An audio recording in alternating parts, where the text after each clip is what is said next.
Kraft presents The Great Gildersleeve. Each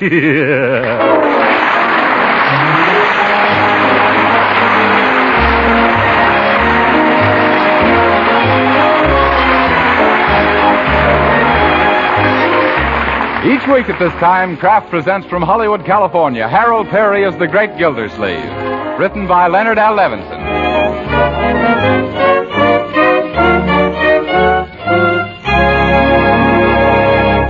We'll hear from The Great Gildersleeve in just a moment. But first, here's what a prominent government official said about nutrition not long ago. This official said that in times like these, proper nutrition is as important as fighting planes.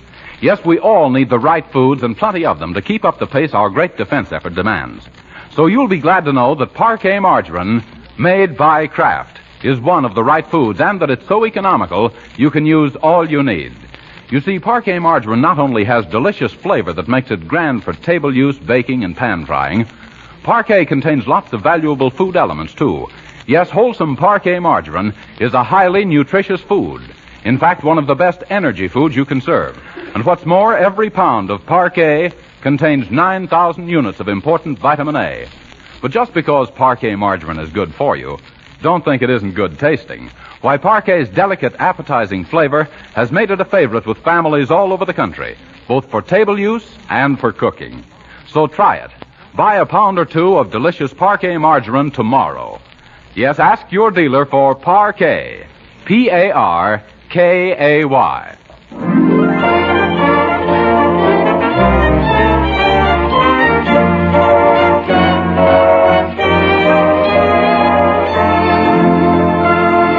And now let's visit our friend, the Great Gildersleeve, and his niece and nephew, Marjorie and Leroy. They're trying to entertain a friend of Marjorie's, Oliver Honeywell, a chap who's taken so many pills that he's beginning to look like one. Today, Oliver is the man who came to lunch and stayed through tea and dinner. It's after 9 now, and a quiz game is in progress.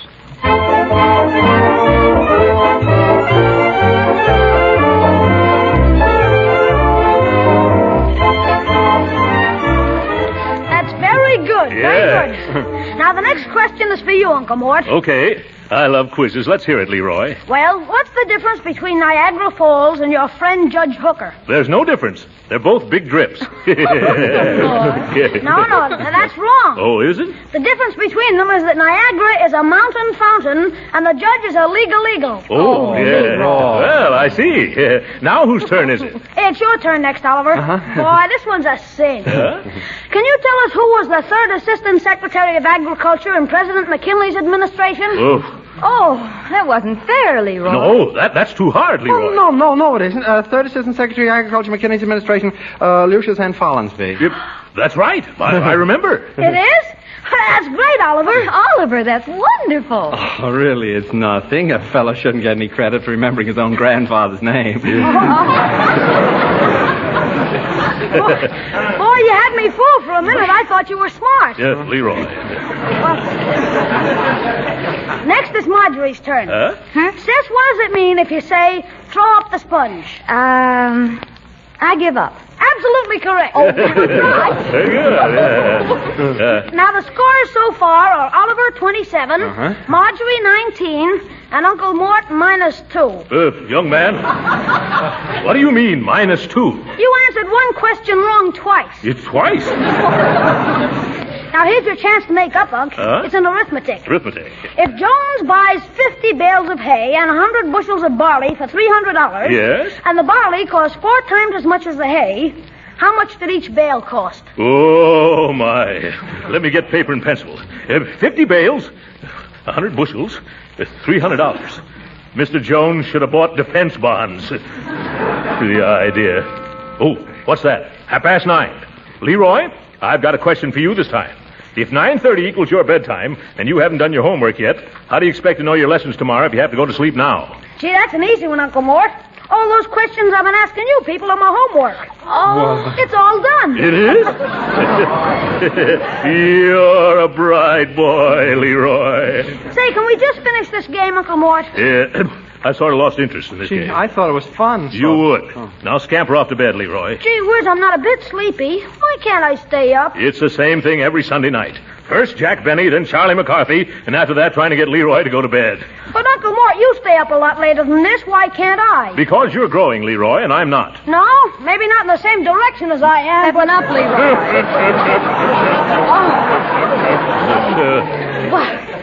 Let's leave Uncle's waistline out of this. You leave it out. You brought it in. Yep. Children, let's drop my waistline. It's dropped too far already. Yeah. Good night, young man. Oh, are you going to bed, Uncle Mort? Sweet dreams. No, you're the one who's going to bed. Yes, and let's not discuss it anymore. But... That's all, brother. But it isn't fair. It's not democratical. I'd like to stay up as late as everybody else. Well, let me see. Can I, Uncle Mort? Promise to go to bed the minute we do? Gee, of course I promise. Then you can remain up as late as Marjorie and I. Boy, that's keen. Well, I'm pretty sleepy right now. How about you, Marjorie? What? Oh, yes. I can hardly keep my eyes open. Yeah. Oh, I catch on. It's a trick to make me go to bed now. You made your bed, Leroy. Now get into it. In that case, maybe I should... I'll get it. Well, if that's my mama, you tell her not to worry. Yeah. Leroy. Hello? Oh, hiya, Pig. Yeah, It's for me. It's Piggy Banks. Piggy banks. What'd you say, Pig? What for? Oh, no, Uncle Mort wouldn't. Huh? No, I wouldn't even ask him. Oh, it's too bad, Pig, but that's the breaks of the game. Goodbye. I don't want to intrude in your private affairs, Leroy, but what is it Piggy Banks wanted to do? Oh, he wanted to come over here tonight to carve out his pumpkin for Halloween. Well, I'd have no objection to that. Yeah, but he wanted to use you for the model. Yep. You go straight to bed, young man. We're all going to bed now. All right. Well, in that case, maybe I should... Yes, you should, Oliver. Oh. Good night. Marjorie, don't let Oliver forget his overcoat tonight. It's awfully chilly, and he might catch something he hasn't got already. Mr. Gildersleeve, I didn't bring any overcoat. I didn't expect to be invited for tea and dinner, too. Invited. Oh, my. I hate to think of you going clear across town on the streetcar. Oh, Midgie, the streetcar doesn't bother me. It's the waiting and the walking. Yes, and in the dark, too. Say, why don't you stay here for the night, Oliver? Oh, that's a splendid idea. Where can we put him, Uncle Mort? On the sofa in the study. It's the kind that collapses into a bed. Oh, no, thanks, really. I don't think I should. Why not? I'll fix you up with a pair of my pajamas. Oh, I don't think I could sleep in a strange pair of pajamas. Yes.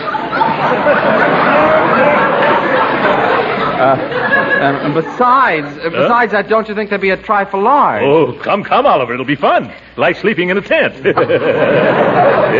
Well, I'll bring out a couple of spare blankets and a pillow. Oh, never mind the pillow, Midgie. I'm allergic to feathers. Feathers? Is that so? Oh, yes. I have it so bad I even break out with spots when I eat chicken broth. Well, you better telephone your parents and tell them you won't be home tonight, Oliver. Oh, yes, I better. Otherwise, Mom'd have to send Pop out to look for me. Then she'd have to go out to look for Papa. Well, I'll get the blanket. Oh, hello, Mama. Mama, this is Oliver. What's that? Papa's been out looking for me already. Well, it isn't 10 yet, Mama. Oh, we want to get an early start. You better go find him, Mama. Try the place on the corner. Oh, not the drugstore, the place in the other corner. I don't know why he always goes there. I never do. Well, you just push open the doors and call in. That's What? Oh, I'm still at Midgie's house. Yeah, Mama. They invited me to spend the night here on account I didn't bring an overcoat. I did? I must have left it in a streetcar, huh? Well, I got my pills. Don't worry, I'll keep out of drafts. Good night, Mama. Poor Mama. She doesn't seem to realize that I'm a big boy now. No, it's very hard to believe, Oliver. Oh, I almost forgot. Here. What's this nickel for? Oh, for the phone call. I never like to be under obligations to people. Yes, I can see that. Everything's ready for you, Oliver. Yeah, go right in and make yourself comfortable, Oliver. I'm going to lock up. Oh, be sure all the downstairs windows are fastened, Uncle Mort. There've been some burglars in the neighborhood lately. Burglar? Oh, don't worry, Oliver. Go right in and get ready for bed. If a burglar ever saw you in my pajamas, he'd put back everything he took.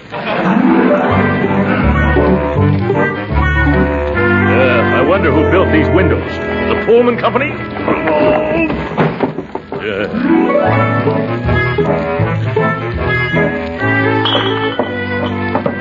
Oh, my bunion.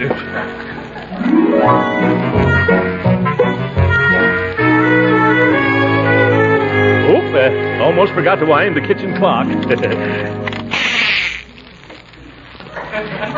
Somebody already wound it. Oh, excuse me, Aesop. I didn't mean to step on your tail. Now, Scat Cat, scram, go, outside. Yeah. Everything locked up tight, Uncle Mort? Yes, a burglar would need 3 policemen to help him get in here. Excuse me, I guess it was the company we had for dinner. Well, see you in the morning. Huh? Good night, Uncle Mort. Good night, my dear. Good night, Uncle Mort. What, you still up? Good night, Leroy. Good night, Uncle Roy. Good night. What's that? Oh, good night, Oliver.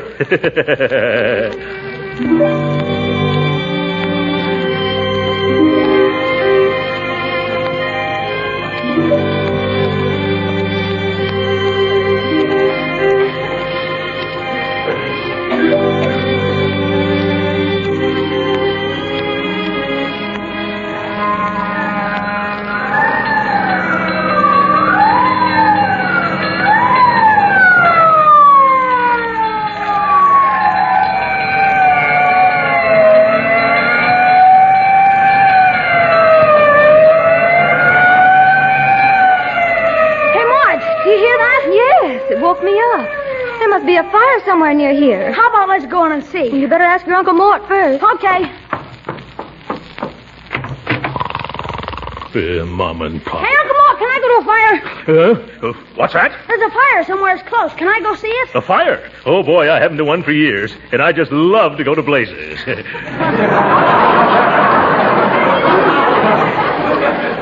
hurry up, Uncle Mort, hurry. No, not that door. That's the bathroom. Oh, excuse me. I should have known. This way. Yeah, thanks. Now, let's hurry outside, or the fire will be out before we are. Gee, this is fun. Huh? Hey, Marge, let's go. Here's Uncle Mort. Yeah, let's get Oliver. You think he'd be interested? Sure, it'll be a tonic for his nerves. Oh, Oliver. Yes, Mama, I'm getting off. Yep. I'm not your mama. Come on outside with us. Hurry up. What's wrong? There's a fire, Oliver. Fire! Oh, my goodness, come on, let's go. Right away out. Follow me. Wait for us, Oliver. Leroy, bring Oliver's shoes. Come on, Marjorie. Hey, Oliver, come back here. Where's the fire? It's somewhere around the corner, Oliver. Is it coming this way? No, we're going that way. Come on. Here's your shoes, Oliver. You better put them on before you wear out your socks. Oh, thanks, Leroy. All right, let's not spend all night here. The fire won't wait for us, you know. Oliver, you can tie your shoelaces afterward. Oh, as you say, Mr. Gilder. Oh, on second thought, Oliver, you better tie them now. I might as well, now that I'm down. Gee, this is the latest I've been out since the night I went walking in my sleep. Yes, well, let's take a quick look at the fire and scoot back to bed. I wonder whose house it is. Well, we'll soon see. I think the engine's right around the corner. They are? Oh, I see a lot of people. Yes, there they are. Gee, look at all the neighbors. There's nothing like a good fire to bring out all the best people. Everybody must have gotten up. Huh? Oh, look. There's Edie Quinn, wearing the same kimono she wore to that fire last year. Yes. Don't be catty. Well, here we are. I don't see any fire. I better find out what this is all about. Let me through here, please. Excuse me, lady.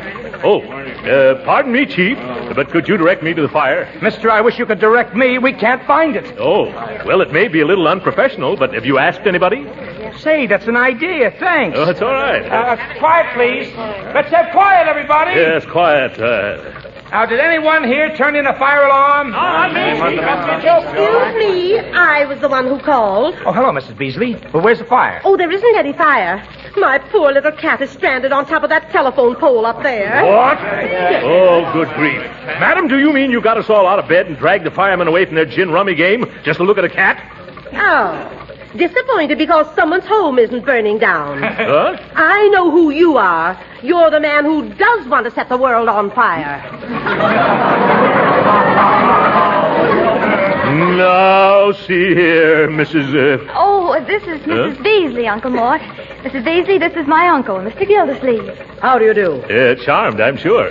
Now, see here, Mrs. Beasley. What do you mean by waking up the whole neighborhood? Now, take it easy, mister. I won't take it easy. Chief, are you going to waste the taxpayers' money climbing telephone poles for tomcats? Well, what's wrong with that? Look, give me a reason why you should go to all that trouble. Sure, I'll give you a reason. This lady happens to be the mayor's sister-in-law. Just as I thought. Politics. Hey, boys, get out the 40-footer and bring down that cat. Thank you, Chief. I'll see that my brother-in-law hears about this. Yes, and I'll see that the newspapers hear about it, too. I'll write letters to the editors. And I write a nasty letter, madam. And as for you, Chief, you're paid to fight fires, not to go sky-hooting around town all night. Now, I've heard enough out of you, fatso. Yep. If you don't pipe down, I'll turn you over to the police, you big false alarm. I'm a false alarm, you little brass pole polisher. Take off that fireman's uniform and say that. Now, don't get so hot under the collar, Beef Trust, or I'll have the boys cool you off with a hose.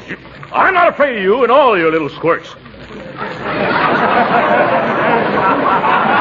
You twitch a thumb at me, and I'll push that tin hat of yours so far down, you'll have to breathe through a straw. Well, now you have gone too far. Logan! Yes, Chief? Here, hold my coat. That suits me. Oliver! Yes, Mr. Gildersleeve? Keep off the grass, you'll get your feet wet. Hey, look! Look, they've got the cat down, Uncle Mort. Oh, thank goodness. Where's the lady that owns the cat? Right here, Kelsey. Now I've seen everything. The idea. Using thousands of dollars worth of fire equipment, waking up hundreds of people in the middle of the night just to snag a mangy cat off a telephone pole. Here it is, lady, safe and sound. Thank you very much. Oh, dear me, this isn't my cat at all. Well, now it isn't even her cat. Lady, if you aren't... Uncle Mort. What's wrong, Marjorie? I'll tell you what's wrong, Mr. Gildersleeve. This is your cat. Yeah. Our cat? Yes. Aesop? Is that a hot one? Oh, my goodness. Let's get home. Come on, children. Come on, Aesop. Goodbye, Chief. Thank your boys for doing a noble and humane deed. Go back to bed, you big mattress. Oof. Come on, man, let's go. I don't like the way he said that.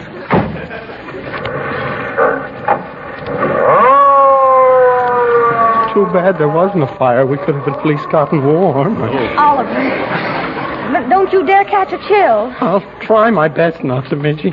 Wish I'd brought along my cold pills. Let's hurry into the house, Oliver. We'll fix you up a nice hot cup of... well, what can you drink a nice hot cup of? Water, if it's distilled. Well, it'll be nice to get back into a nice warm bed. Open the door, Leroy. Okay. Uh-oh, it's locked. Locked?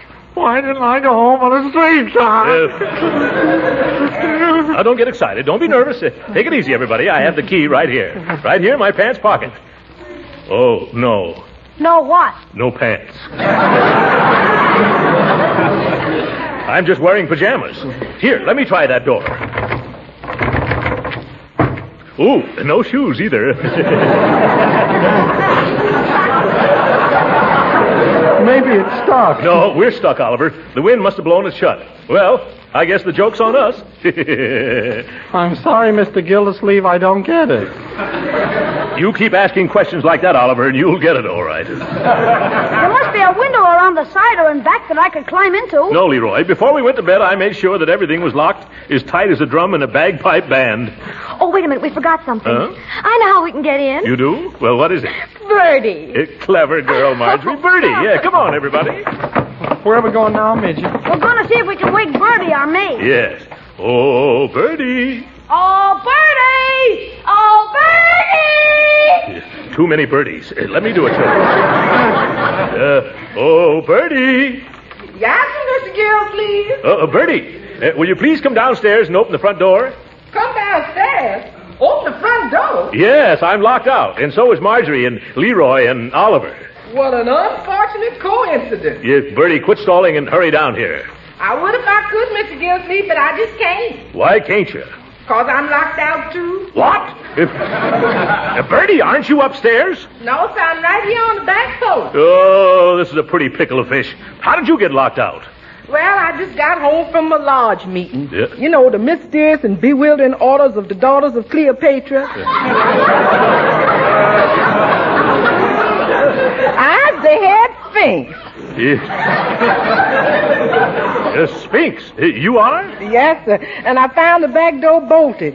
You know, that's contrary to the customary procedure. Yes, well, I wonder if the people next door have got a pass key. Oh, they went away on their weekend. Oh, I'm getting terribly cold. Maybe I better go home after all. no, Oliver. We'll get inside in 2 shakes of a jiffy. The only trouble is all the downstairs windows are locked. If we could only reach the 2nd floor. I can do it. If you boost me up, I can climb this tree and then crawl out on that branch and drop down on the roof of the porch there. Who do you think you is, Leroy? A Superman man? Yes. No, I won't let you risk your neck, my boy. You're too young. I do it myself, only why ruin a tree that never did me any harm? Oh, dear. Now, isn't it too bad that we don't have anyone big enough and thin enough to come to our rescue? It's getting colder, isn't it? You know, I can't help thinking what King Arthur or one of his knights would do in a case like this. Yes, I believe it is getting colder.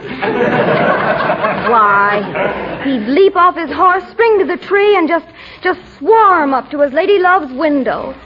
If I'd only brought along some of my vitality tablets. Oh, what's the use? Oliver, why don't you go climb a tree? Who, me? Midgie, you know I get dizzy spells from high places. Oliver, it's really very easy. You can do it with your eyes shut. I don't like this. Give him a boost up, Unc. Can't you see he's raring to go? Uh-huh, raring to go home. Come, Oliver, you've got to be brave. Pull up my pajamas. No, I mean the ones you're wearing. Yeah, now tighten your belt. I didn't say yes. You shook your head. Can I help it if I shiver in the affirmative? Well, now you take his other leg, Leroy. Okay. Yeah, careful now. Yeah, there we go. Yeah, grab hold of the branch, Oliver, right above you. Well, don't drop me. I bruise easily. Yeah. It's all right. I'm right below you. Now, just pull yourself up. No, Oliver, go the other way. You're getting out on the wrong limb. Gee, if I only had my slingshot here, I'd head him in the right direction quick enough. Leroy. Keep going, Oliver. You're doing fine. Oh, what are you stopping for now? The string on my pajamas, bro. I don't know. I'm falling. I made it. I landed on the roof. Yeah, well, congratulations, Oliver. I never thought you'd make it. How about it, Missy Witchy? Am I as good as any night? Oh, yes, Oliver, you're wonderful. Yeah. By George, for a weeknight, he finished strong on Sunday. Yeah. All right, Oliver. Now just climb in one of the windows and all our troubles will be over. Mr. Gildersleeve, Huh? I've got bad news for you. What? There aren't any windows over the porch. What? A porch without windows? I never heard of such a thing. Let me look. Well, that's one for Ripley. You better come on down, Oliver. Oh, I can't reach that limb again. Jeepers, we've stranded Oliver. Is that bad? Now what are we going to do, Unc? Well, there's only one thing to do. I've got to get a ladder someplace. And a piece of string. All right, Oliver. Oh, hurry, Mr. Gildersleeve. It's terribly cold up here. Yeah. The people in the back's got a nice big ladder. Yeah? Why don't you just pussyfoot over and throw the bar? Well, thanks, Bertie. I suppose that's all I can do. Children, you just stay where you are. And Oliver, don't go away. Very funny. I'll be back just as soon as I can, Oliver. Fine state of affairs when a man can't break into his own home. Well, that's what you get for chasing fires in the middle of the woods. Oh, it's you, Aesop. Out of my way, you Siamese snake in the grass. Now, let me see. There's a loose board somewhere along this fence. Ah, there it is. Tight squeeze, Throckmorton. You should really cut out the starches. I wonder where that ladder is.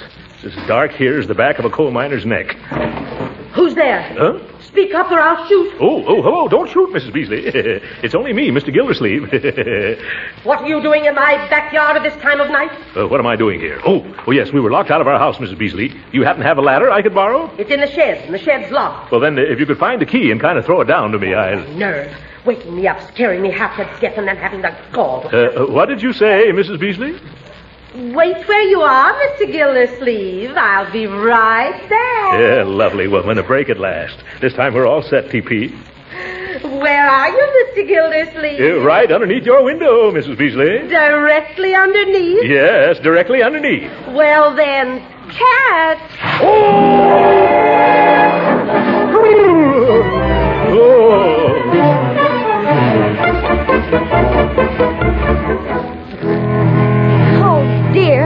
Dew on the grass. I hope Uncle Mort doesn't get his feet damp. Hey, sis, I did it all right. Boy, that was a thrill. Well, it's only a matter of minutes now. Oh, Oliver, it's only a matter of minutes now. Only minutes before I freeze. I wish I brought a parachute. Shh. Who that there? It's me, your Uncle Throckmorton. If I ever lay hands on that Beasley woman, I'll kill that old cow. Why, Uncle, you're you're soaked. What happened? She lured me underneath her window and then threw a bucket of water on me. I'm going to tell the mayor about this. Oh, that's a shame. But don't you worry. We'll have you in the house and dry inside of 5 minutes. Oh, you got the door open? No, not yet, but soon.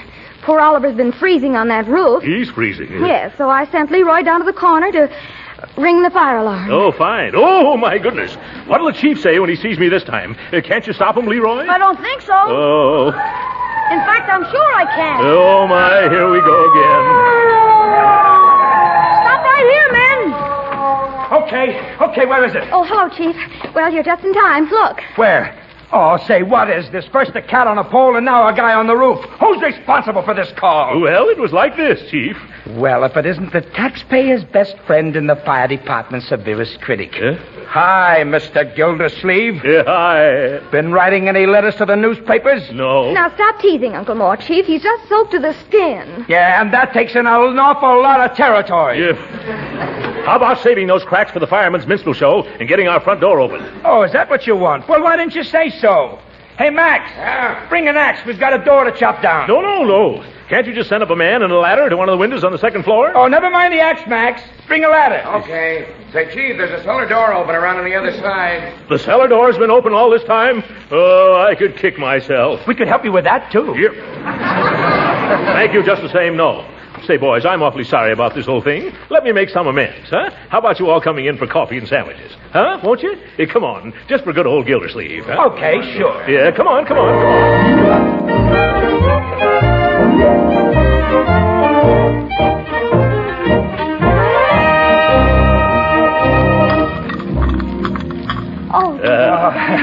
Have another cup of coffee, Chief? No, thanks. I've had 2 already. You've had 4, but have another anyhow. Oh. Sandwich, Mr. Grogan? No. I'm full clear up to here. Incidentally, I made sure that cellar door was locked tight this time. Thanks, Mr. Grogan. Well, this has been swell, Mr. Gildersleeve, but now we'd better be getting back, boys.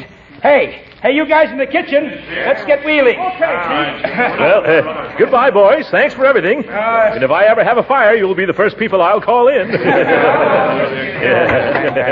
I like firemen. Say, Uncle Mort, can I go out and watch them leave? Sure, we'll all go out and wave goodbye to them. Come on, Marjorie. You too, Bertie. Okay, Uncle Mort. Yeah. Well, thanks for the hospitality. So long, boys. Don't take any wooden fire plugs. Yes, nice fellas. Well, let's get back in. There they go. It's colder out. Catch the door, Bertie. It's good. Oh, my goodness. Gee, we're all locked out again. Yes, this is where we didn't come in. Hey, isn't anybody ever gonna get me down off this roof? Oh, Oliver!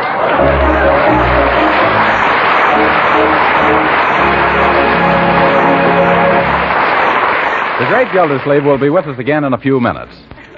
But right now, let me remind you that next Friday is Halloween. And if you mothers are the kind that worry about the children being out and getting into mischief, here's a worthwhile suggestion for you. Keep the kids at home with a well-stocked pantry. Yes, if you have plenty of popcorn and cookies and cakes on hand, you can be sure the kids won't go very far away. Now, to make popcorn extra good, drench it with plenty of melted parquet margarine made by Kraft. Yes, that delicate, tempting flavor that makes parquet a favorite for table use makes it delicious on popcorn, too. And remember, use parquet margarine in the cookies and cakes you bake. It makes them tastier because it's a real flavor shortening, not just a bland, tasteless fat.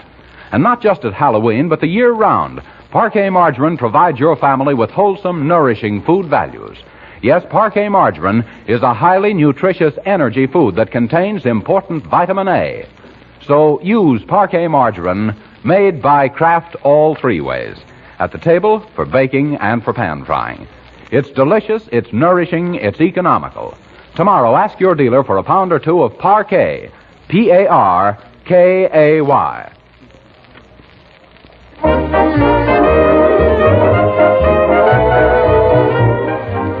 Sorry, ladies and gentlemen, our time's up. Good night.